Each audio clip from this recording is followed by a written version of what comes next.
finally a backdrop, which I think I might actually stick with for once. But hello and welcome, I'm Liam the music reviewer, and today we're going to be reviewing the new Everything Everything EP, A Deeper Sea.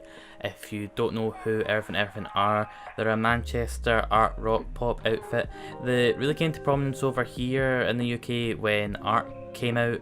Kimasabi and Cough Cough were two singles off that really kind of started them off in this kind of indie rock circle, and then Get to Heaven in 2015 was just one of my favourite records of that year. I think Jonathan Higgs' vocals usually kind of grate some people, but for me, especially on that LP, along with the lyrics and wordplay and just what they were trying to do on that album, it all felt very refreshing. I come back to it time and time again, and I just find myself feeling more and more in awe of it. They followed it up with what I would say was a solid album last year, Fever Dream, but I think unlike Get to Heaven, and I'd hate to do a Fantano and talk too much about an album while also reviewing this, I feel like it sort of kind of failed to recapture much of that. The approach to exploring two sides, even if it kind of conflicted with the band's own thoughts, I thought was ambitious enough, something that would be kind of worthwhile.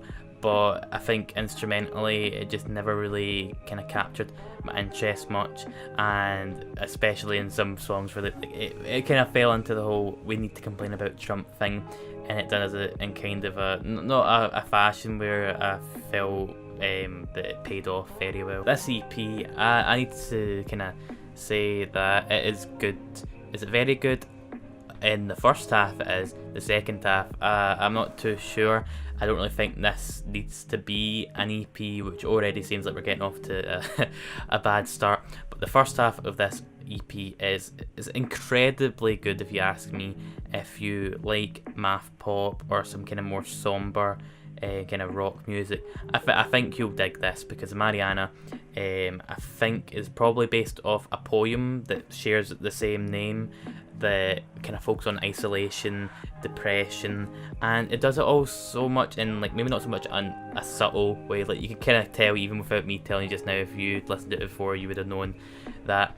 But it just feels everything about it feels really apt. There's no like grandiose like orchestral stuff going on here.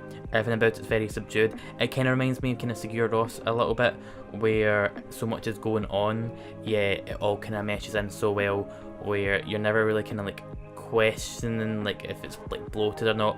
Everything about it just feels totally right, and when you're talking about such a sensitive issue or a sensitive topic, you really need to like kind of like think it out very well, and that it has to be kind of commended. Breadwinner kind of focuses on a different topic completely. I've seen some people trying to draw some parallels to masculinity and the whole anonymity thing that goes on here. I think Courtney Barnett kind of does a better job if you're trying to look for that sort of like degree of separation there. But on here it does focus kind of like on anonymity, about kind of politics and being patriotic, but does it in a way where it doesn't feel like it's taking cheap shots. So there's just a lot of like witty lyrics and wordplay on here, especially when it's talking about like walking into walls like an NPC. It's kind of like it comes at such like a fast delivery where you never really kind of like question things too much. You could probably look at the lyrics afterwards and kind of like analyze it bit by bit, but there's so much kind of like wittiness to it where if something doesn't like land with you right away, like 5 seconds later you'll have something that makes you chuckle or makes you think. I do think it kind of benefits from that, and everything about this track just feels very reminiscent of Get to Heaven. It feels like it could be on that album. It's just got kind of like quintessential feel to it, and I bring up the whole math pop thing. It does feel like that at certain points, just very like erratic. There's just such a vibrance to it, which totally kind of contrasts with what the Mariana was. Then comes a remix though of Ivory Tower, and Ivory Tower is probably one of the better songs on A Fever Dream, but I feel like what they did with it on here, at least in a remix sense, it made the lyrical content feel like a backdrop and make like the performance and the remixing kind of like the priority here. And I think for a song of this nature it doesn't really work out too well, and it's not to say that the production that is on display here is like bad at all. I think it's kind of interesting enough. It works for the duration of the song, but the whole time I'm thinking to myself, is it not another song that could have like benefited from this, where like the the topic that it explores on there is far more interesting. And when it came to its place on A Fever Dream, the way that the band went about to do it, it just felt apt.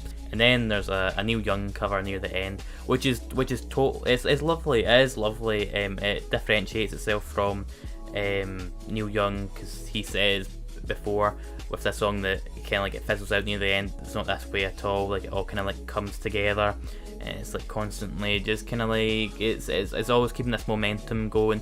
It just like I say, like it doesn't fizzle out. It's everyone's own unique take on it. And it is nice, but I feel like when I come back to this EP, I'd probably listen to the first 2 songs and then I probably wouldn't care too much about the rest of it. But I do want to recommend it because I just really like the first 2 songs enough that I think you need to give it a go, even if you're not so keen on Everything as an act. I think what they're doing here, at least from a thematic point, is interesting, and I'm glad to see them kind of being able to recapture that magic for me. If I was to give it a score, probably feeling a solid 6 on this. I would like to give it higher, but I just feel like I can't really do that with the remix and the cover being so kind of, they feel kind of tacked on. I'd love to know what you guys think of this. So I had a good time with it. Hopefully you guys did too, but if you didn't, just let me know down in the comments. We can have a good old chat down there. But until next time, I've been Liam the Music Reviewer, you've been you. Take care, stay hydrated, and I'll see you guys soon.